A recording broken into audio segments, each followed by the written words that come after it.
you did. All right. So this is Doug Most Hunter Podcast. We're live at Lake George, New York. Beautiful place. And Jay Wasley of Ghost Adventures.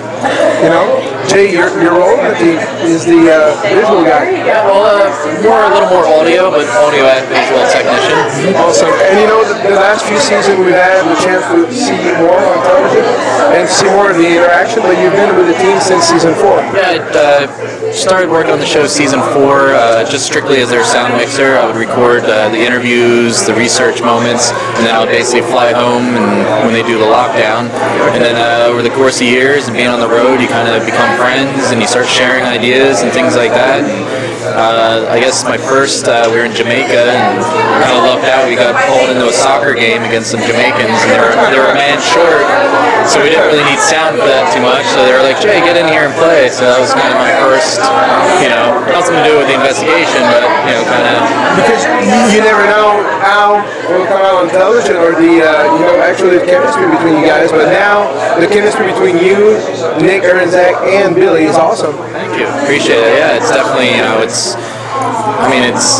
I think you can tell, we do, we all get along, it's like working with brothers. Yeah, and, it's like, I look forward to when we have days off, and I love being home, but after so long, it's like, I gotta get back out there, and, we'll text each other when we're off the road, and kind of be goofy with each other, and it's great, I couldn't ask for a better, it's weird to say, but job.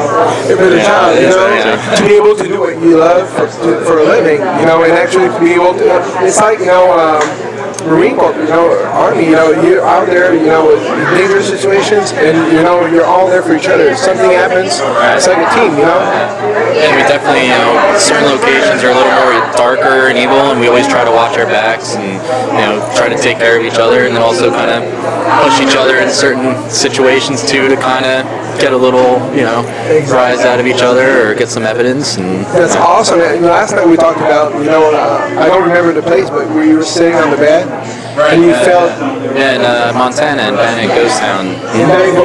Which was amazing because we had it was literally a town, a dozen or more buildings completely abandoned that we got to go through, and that was Billy and myself were kind of doing our own investigation, going to different houses, and definitely had some strong personal experiences there, and definitely it was nice because a lot of the time I'm locked into just at Nerve Center kind of doing all the text. It's nice when I do get to kind of wander out a little and experience firsthand physically.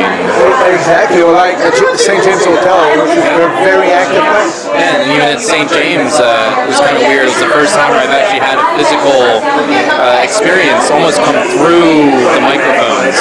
And it was like I was listening, and it was just, I almost felt as if they were communicating with me, and not even through the headphones anymore. It was almost like, it's weird to say, but like on another mental level, I don't know if it's like if they knew I was listening, so they kind of started communicating, almost bypassing the microphones, and it kind of just put me in a weird daze, and it was an amazing experience. It wasn't threatening, it wasn't scary or anything like that. It was actually kind of comforting, and I left it being like, wow, I felt like I made a connection. It was really unique and special.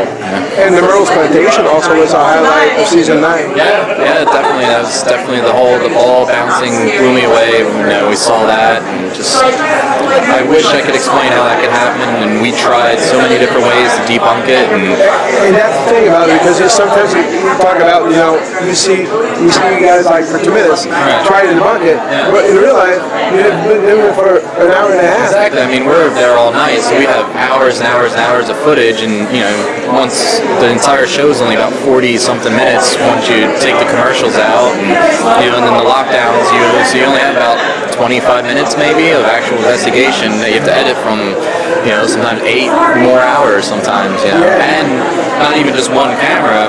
We're running probably at least 8 cameras at a time, sometimes more.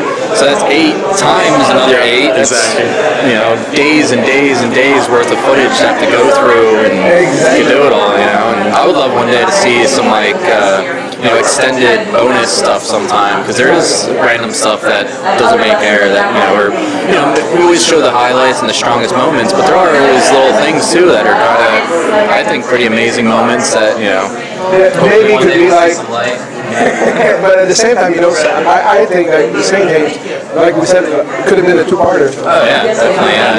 I'd love to do more. Like we did a Goldfield, we did a two-parter one time, and that was, I think, one of our most like evidence-wise, like seeing the rock levitate, and the EVPs we got, and the flowers moving in that one room, and it was just too nice, just non-stop activity. And so I'd love to be able to do more, prolonged experiments. And exactly. One last question. I'd love to know, not paranormal, but what was your favorite place to go?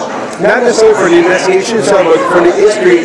Yeah, just it's tough. It's definitely a hard choice. My personal favorite, more like the Southwest. I love the desert, the feeling out there, and the abandoned towns are amazing. But probably I love going international, like Romania. When we got to go to Romania last year, it was definitely probably one of my top new favorite countries, and definitely need to go back. And besides the Dracula stuff, you want to necessarily be like, oh, I'm going to go to Romania.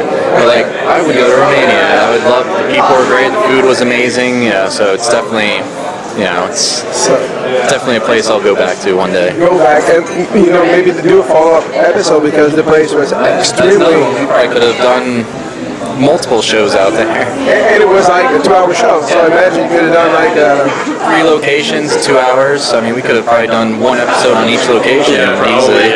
Exactly. Exactly. So Jay, thank you very much for your time. Yeah, your next place will be Canada. We're working on it, so we'll keep you posted. Absolutely, look forward to it. All right, thank you very much. Cool, yeah, thank you guys. Okay, thanks, Jay. Thank you.